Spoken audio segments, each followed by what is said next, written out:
আসসালামু আলাইকুম, কেমন আছেন সবাই? আজকে আমি কচি কচি মূলা শাক আপনি করে ভাজি করে দেখামো, বুঝছেন নি? কি যে মজা এক মূলা শাক দিয়ে গরম গরম ভাত দা খাইলে অসাধারণ স্বাদ, একদম অসাধারণ, খুব মজার একটা শাক। যেমনি জামাই রে খালি কইছে হেমনি জামাই খালি দৌড় ফেরে লয়েছে মূলা শাকটি, বুঝছেন নি? আমি আবার যেটা কই আমার জামাই আবার দেরি করে না, একের হালদা উঠতে দৌড় মারে, বুঝছেন নি? বউরে বেড়ায় খুবই আদর করে, খুবই ভালোবাসে বেড়ায়। বেড়া যে কত বালা, কি যে কইতাম আমনে লগে প্রশংসার ঠেলায় অনে ওই কি মুসকি মুসি হাসতাছে, তা কার বেশি প্রশংসা করলে পরে আবার ফাইটতে যাবো, বুঝছেন নি? মানুষের বেশি প্রশংসা করলে মানুষ আবার একে লাইফ বান্দর লাইন গাড়ি উঠতে যায়। আর বেশি প্রশংসা করানোর দরকার নেই, এখন আমি কি রান্তাছে সেইটাই আপনার করে দেয়। পেঁয়াজ দিছি, কাঁচামরিচ দিছি, রসুন দিছি, দিয়া পরে তেল না দিয়ে এটা সুন্দর করে লাড়াচাড়া দিয়ে সুন্দর করে বাগার ডানাইবেন। মানে আঙ্গুর দেশে আবার বাগার কয় কুমিল্লার দেশে, বুঝলি?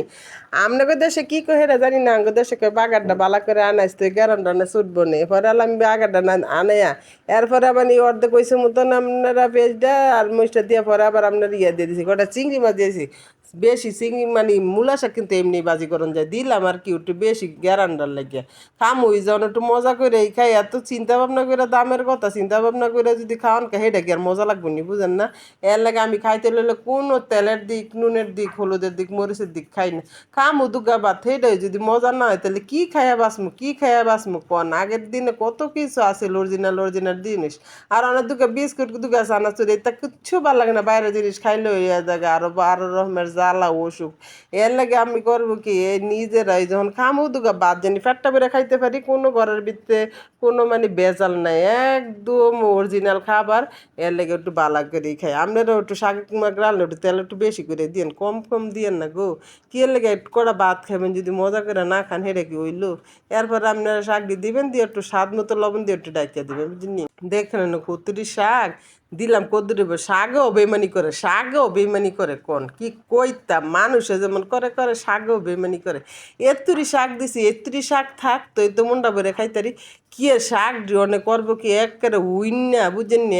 একেবারে মোমের তো গইলে দেখেন না কটুকু এ জায়গা ভাল লাগে এতন দেখলে কন এত কষ্ট কইরা, কত কষ্ট কইরা এই কুচি কুচি কুচি কুচি করলাম, এতক্ষণ লাগাই রে বাছলাম, ধুইলাম, কাটলাম, দেখছেন?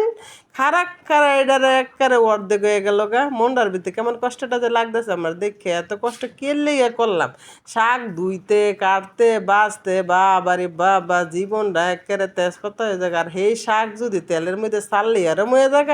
বালার লাগে একটু বেশি করে তেল দিছি, শাক ডেকের উন্নে দূরে গেছে গা, জাগা উন্ন হয়ে গেলে গেছে গা, তো তো খাইতার মু পুরাপুরি যদি শেষ হয়ে যেত হেঁটে আবার কি করতাম? জাগা যা হয়েছে হয়েছে। সবাই যদি ভিডিওটা দেখে ভালো লাগে একটু বেশি বেশি করে কমেন্ট করে দিন, যারা যারা আমার ভিডিওতে কমেন্ট করেন সবাইকে অসংখ্য অসংখ্য ধন্যবাদ জানিয়ে আজকের মতো ভিডিও শেষ করছি। আল্লাহ হাফেজ।